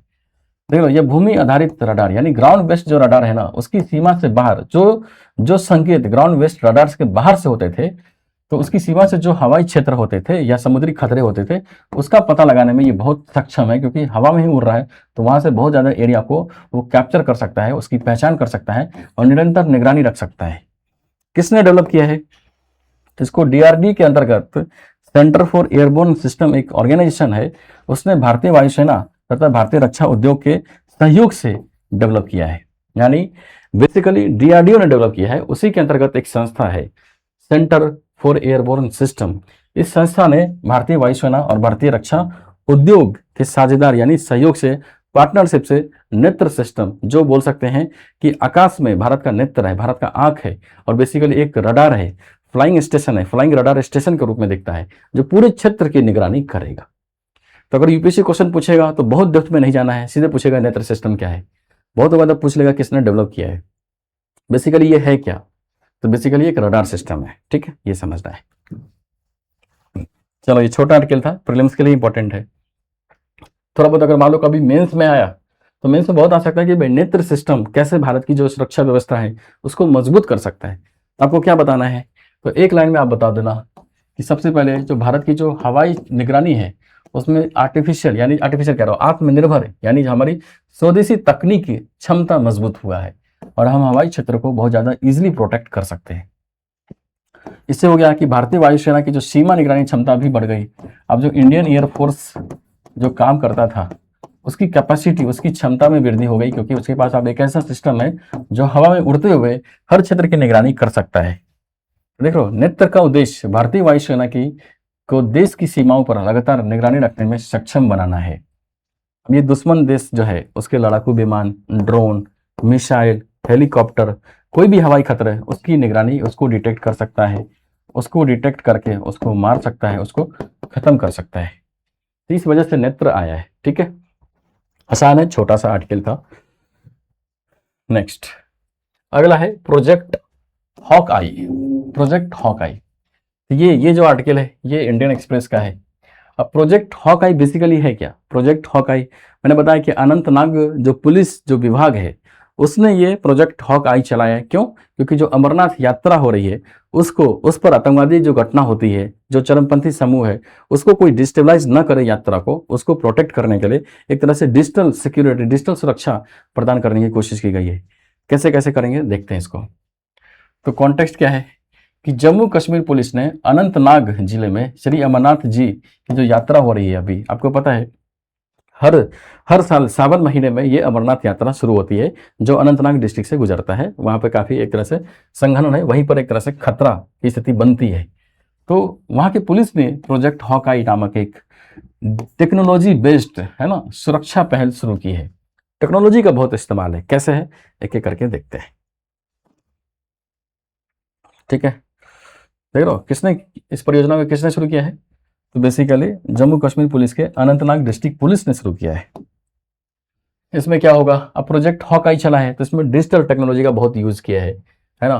तो एरियल सर्वेलेंस है, हवाई निगरानी है, एरियल सर्वेलेंस है, ड्रोन की मदद से क्या कर रहे हैं, पूरी यात्रा पर नजर रख रहे हैं कि कोई भी असामाजिक तत्व, कोई भी उग्रवादी संगठन या आतंकवादी संगठन या असामाजिक तत्व उस यात्रा को डिस्टेबलाइज करने की कोशिश ना करे, उस पर नजर रखे हुए हैं, है ना। बायोमेट्रिक पहचान करने की कोशिश है कि कोई भी यात्री, जो यात्री उस यात्रा में शामिल हो रहा है, तो उसकी पहचान बायोमेट्रिक तरीके से आधार कार्ड से मैच कराने की, उसकी जो आंख की जो तुलिका है उससे मैच कराने की कोशिश करते हैं, फिंगरप्रिंट है। इससे क्या होगा कि जो यात्री है ना वो सच में यात्री है या कोई असामाजिक तत्व जो यात्री बनकर यात्रा को डिस्टेबलाइज करने की कोशिश करता है, तो ऐसे एलिमेंट को बाहर करना है।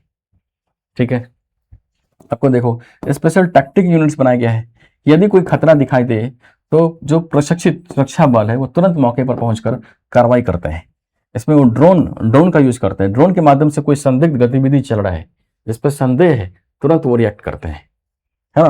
देखो स्टैटिक ऑब्जर्वेशन पोस्ट, यात्रा के बीच बीच में हर जगह पर, है ना, थोड़े थोड़े डिस्टेंस पर इस तरह से स्वतंत्र निगरानी चौकियां बनाई गई, पोस्ट बनाई गई है, ताकि जैसे ही कुछ असामाजिक तत्व या संदिग्ध गतिविधि नजर आए तो प्रोजेक्ट हॉक आई के तहत वो तुरंत वो रिएक्ट करे और जो यात्रा है उसको सुरक्षित करे।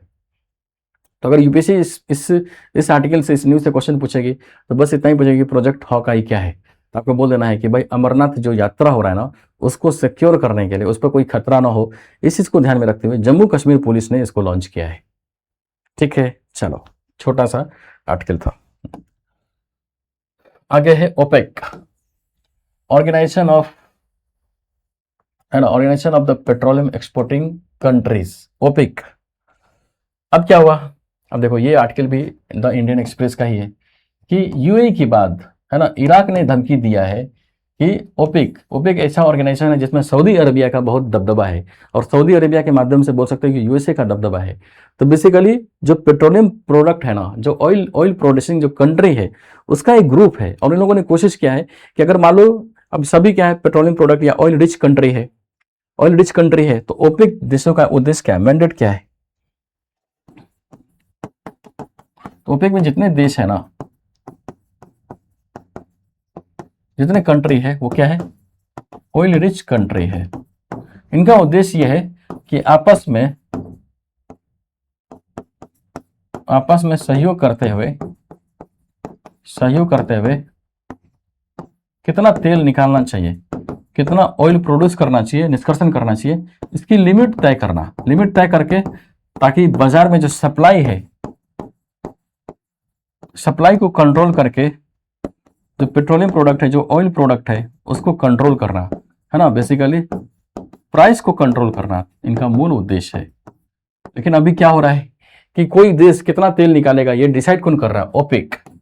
लेकिन इराक की स्थिति बहुत अच्छी नहीं है, अर्थव्यवस्था को बहुत नुकसान हो रहा है और अर्थव्यवस्था को दूर करने के लिए उसके पास पैसे की कमी है। तो पैसा तब चाहिए हो, पैसा कहाँ से आएगा, तो एक ही माध्यम है कि तेल का ज़्यादा से ज़्यादा निष्कर्षण करो, उसको प्रोड्यूस करो।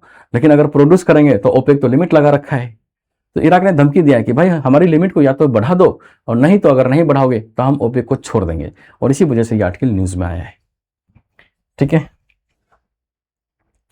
देख रहे इराक जो ओपेक का दूसरा सबसे बड़ा कच्चा तेल का उत्पादक देश है, उसने ओपेक को चेतावनी दी है कि यदि उसके तेल उत्पादन की सीमा में पर्याप्त वृद्धि नहीं की गई तो ओपेक की सदस्यता छोड़ने पर विचार कर सकता है।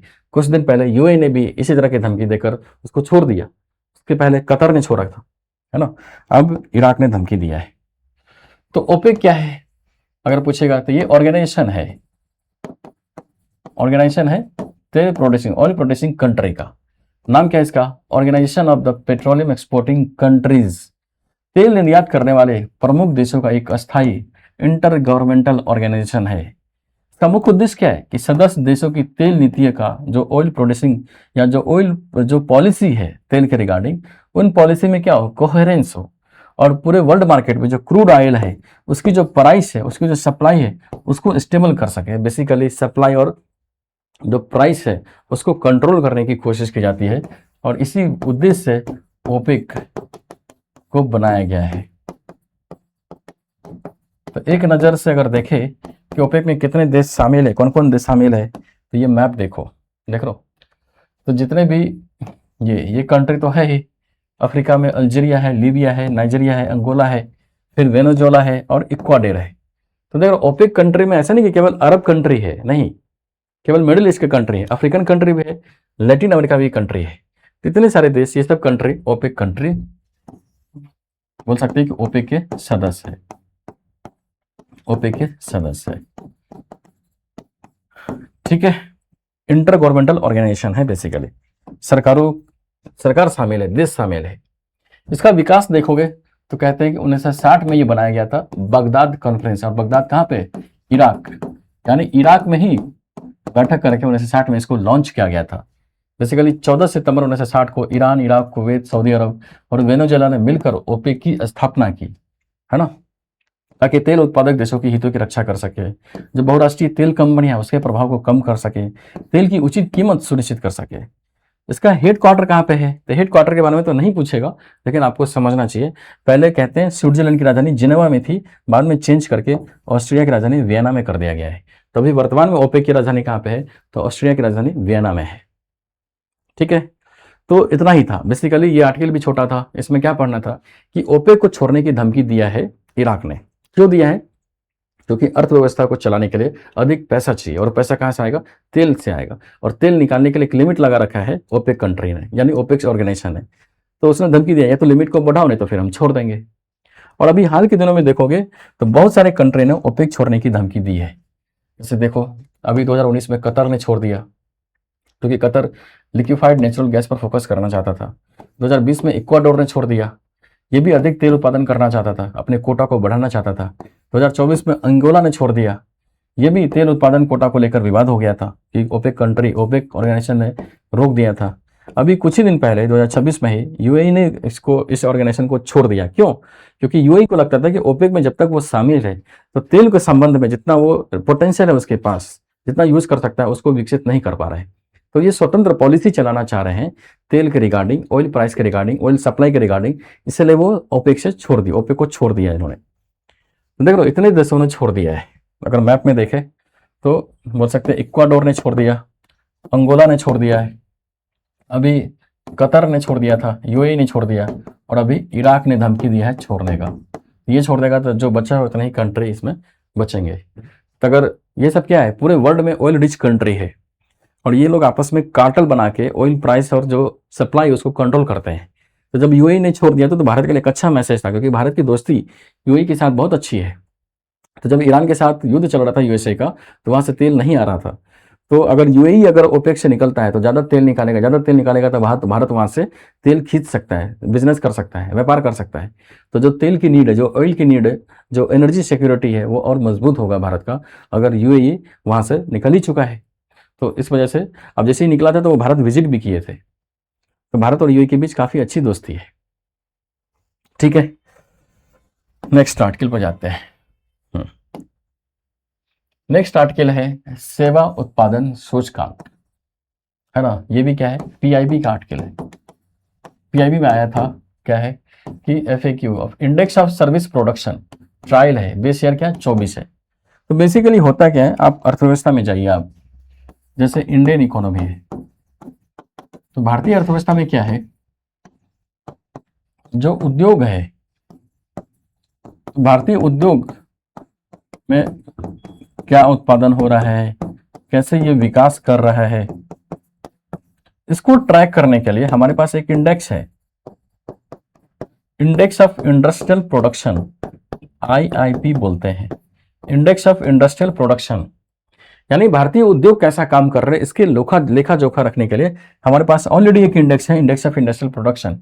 पर सर्विस सेक्टर यानी सेवा क्षेत्र में क्या विकास हो रहा है, सेवा क्षेत्र कैसे विकसित कर रहा है, कैसे विकसित कर रहा है ना, क्या उत्पादन हो रहा है, इसके लेखा जोखा को मेंटेन करने के लिए कोई इंडेक्स नहीं है। और इसी चीज को दूर करने के लिए index of service production launch करने की बात की गई है, और इसी वजह से ये न्यूज है, यानी उत्पादन सेवा सूचकांक बनाने की बात की गई है। तो index of service production basically क्या है, एक सर्विस सेक्टर के लिए क्या प्रोडक्टिविटी है, कैसे सेक्टर आगे बढ़ रहा है, इसका लेखा जोखा रखेगा, जो ठीक उद्योगों के लिए जो industrial of index of industrial production है आईपी, उसी के समान है, एग्जैक्टली उसी के समान है।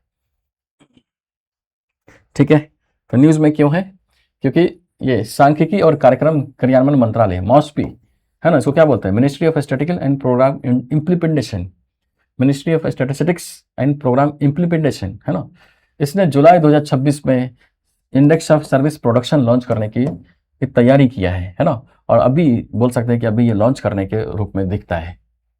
यह पहल भारत के सेवा क्षेत्र की वृद्धि पर नजर रखने के लिए एक नया व्यापक आर्थिक संकेतक है ना, संकेतक तैयार करती है। बेसिकली जो क्या है, औद्योगिक उत्पादन सूचकांक जो आईआईपी है ना, उसके समकक्ष है। तो मॉस्पी है ना, मिनिस्ट्री ऑफ स्टैटिस्टिक्स जो है ना, वही लॉन्च करेगी, वही आपको पता है ministry of statistics he index of industrial production launch करती है, वही इंडस्ट्री अब index of service production launch करने जा रही है। ठीक है, तो जो पहले आईआईपी था, अब वही index of service production service sector के लिए हो जाएगा। ठीक है, अब चूंकि ये नया टर्म है, एक यूपीएससी इकोनॉमी में इसको पूछ सकता है, तो आपको इसको समझना है। ठीक है, एक बेसिक देख लेते हैं, मतलब कि सेवा उत्पादन सूचकांक index of service production, basically सेवा उत्पादन सूचकांक index of services production Bharat सरकार के सांख्यिकी एवं कार्यक्रम क्रियान्वयन मंत्रालय यानी मॉस्पी द्वारा विकसित किया गया एक मंथली है ना, देखो मंथली बेसिस पे डेटा जारी करेगा। ठीक है, यह बताता है कि भारत के औपचारिक सेवा क्षेत्र का वास्तविक उत्पादन हर महीने कितना बढ़ा या कितना घटा। तो बेसिकली मंथली बेसिस पर सर्विस सेक्टर यानी सेवा क्षेत्रों का जो उत्पादन है कितना बढ़ा और कितना घटा, इसको ट्रैक करेगा इंडेक्स ऑफ सर्विस प्रोडक्शन। तो इंडेक्स ऑफ सर्विस प्रोडक्शन किससे रिलेटेड है, सर्विस सेक्टर के मंथली बेसिस पर कितना उत्पादन बढ़ा कितना घटा, उसको ट्रैक करेगा। कौन जारी करेगा, मॉस्पी जारी करेगा। किसके तर्ज पर है, IIP index of industrial production के ही तर्ज पे है। इसका बेस ईयर भी होगा, क्योंकि जब आप हर महीने देखोगे तो कंपेयर करने के लिए कुछ डेटा होना चाहिए ना। ठीक है, तो पहले जो इसकी नीड थी बेसिकली 2013-14 में देखोगे तो भारत के जो ग्रॉस वैल्यू एडिशन है उसमें सर्विस सेक्टर का योगदान कितना है, 50% से अधिक है, और लगातार वो बढ़ ही रहा है। पर इसका कोई मासिक यानी मंथली बेसिस पर ट्रैक करने के लिए कोई इंडेक्स नहीं था।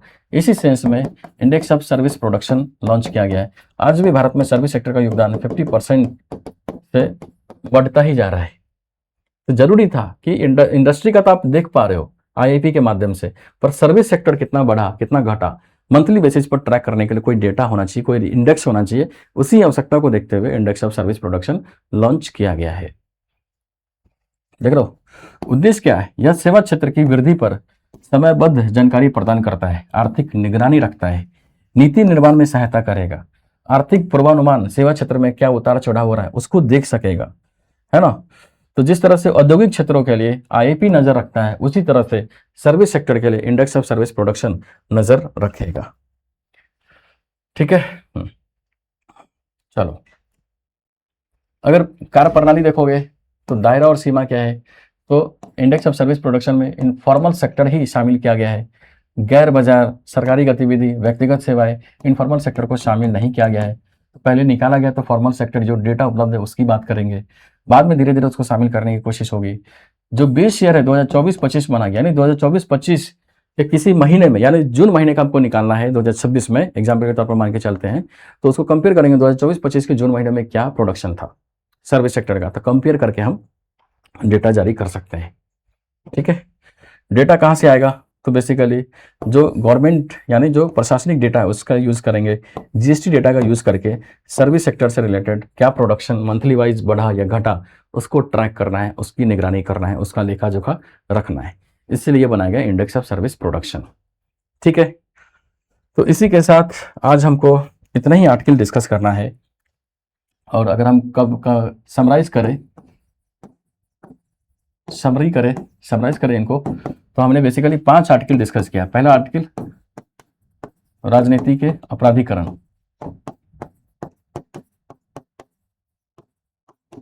इसको देखा। दूसरा हमने डिस्कस किया आपको नेत्र वाला। तीसरा प्रोजेक्ट हॉकाई, है ना, प्रोजेक्ट हॉकाई वाला। चौथा आपको ओपेक कंट्री वाला। और पांचवा आपको इंडेक्स ऑफ सर्विस प्रोडक्शन। ये 5 आर्टिकल हमने आज डिस्कस किया। अब आपको पता है कि 5 आर्टिकल, ऐसा नहीं कि 5 आर्टिकल ही न्यूज में था जिसको डिस्कस करना है। बहुत सारे आर्टिकल भी होंगे जो बोल सकते हैं कि एग्जाम से रिलेटेड होगा, लेकिन आपको पता है कि ऐसे आर्टिकल में बहुत ज़्यादा कंटेंट होता नहीं जो हमारे काम का होता है। तो जो मसाला न्यूज़ है ना, जो मसाला वाला टाइप का कंटेंट है, वो हमारे एग्जाम से रिलेट नहीं करता है। तो ऐसे टॉपिक को शामिल करने का कोई सेंस नहीं बनता है। तो जो हमारे लिए काम का है ना, उसी को डिस्कस करना है। इसलिए मैंने पीआईबी को भी बेस बनाया, इंडियन एक्सप्रेस को भी बेस बनाया, द हिंदू को भी बेस बनाया। तीनों में से जो काम के थे हमने डिस्कस किया है। आपको करना क्या है, इन सभी आर्टिकल को जो मैंने डिस्कस किया है उसको अच्छे से पढ़ना है, अच्छे से समझना है। ठीक है, जो क्वेश्चन मैं देता हूं बार बार आप उसको लिखो। क्वेश्चन जो प्रीलिम्स का क्वेश्चन लगाने के लिए देता हूं उसको लगाओ। इस ढंग से अगर आप करंट अफेयर्स अगर कायदे से पढ़ेंगे और इशू वाइज पढ़ेंगे, न्यूज वाइज नहीं, इशू वाइज, क्योंकि कोई भी न्यूज किसी न किसी इशू से रिलेटेड होगा। तो अगर आपने इशू ऑलरेडी कवर कर लिया है तो एक बार की मेहनत है, एक बार आपने कवर कर लिया तो बार बार वो न्यूज में होगा। आपको क्या करना है, बस रिविजन करना है। जैसे मान लो राजनीतिक अपराधीकरण, ये हमने डिस्कस कर लिया। अब ये इशू है, अब इससे रिलेटेड हर दूसरे तीसरे दिन न्यूज आता है कि फलाने एमपी पर ये चार्जेस बैठ गया है ना, फलाने एमपी पर ये एक तरह से रेप का चार्जेस है, मर्डर का चार्जेस है। कल के एडीआर ने रिपोर्ट जारी किया है, कल के किसी दूसरे ऑर्गेनाइजेशन ने कोई रिपोर्ट जारी कर दे राजनीति में अपराधीकरण को बढ़ाने के लिए, या उससे संदर्भित कोई डेटा जारी कर दे, तो आपको करना क्या, उस टाइम वो न्यूज़ में रहेगा। हमको डिस्कस करने का कोई सेंस नहीं है, ऑलरेडी हमने डिस्कस कर रखा है। आप उसको पढ़ो, उसको समझो, इसी आर्टिकल को बस रिविजन करो और बस जो भी इशू है उसको कवर कर लीजिए। क्योंकि यूपीएससी का क्वेश्चन पूछने का जो टेम्परामेंट है ना, बहुत लिमिटेड है। जो कोर इशू है ना, जो कोर थीम है, उसी को टारगेट करके पूछेगा, जिसकी आप एक अंडरस्टैंडिंग आपकी बनती है। वो मसाला, वो ऊपर ऊपर से कोई भी न्यूज वाइज चीज़ों को कवर करने का सेंस नहीं बनता है। ठीक है, तो उम्मीद है ये लेक्चर आपको अच्छा लगा होगा। कल फिर हम लोग मिलेंगे और उस क्लास में जो हमारा कल का न्यूज़ होगा उसको डिस्कस करके फिनिश कर लेंगे। हम डेली करंट अफेयर्स के रिगार्डिंग जो भी आर्टिकल द हिंदू में, इंडियन एक्सप्रेस में और पीआईबी में आया होगा, जो हमारे एग्जाम से रिलेटेड होगा, हम कोशिश करेंगे कि सभी को कवर करें जो हमारे काम का है। और इस तरह से कवर करते करते करंट अफेयर्स में इतना मजबूत मैं आपको बना दूंगा, बस आप लेक्चर को फॉलो करते रहिए। कोई भी आर्टिकल, कोई भी कंटेंट आपको छूटेगा नहीं। ठीक है, तो मिलते हैं अगले क्लास में। तब तक के लिए जय हिंद, जय भारत।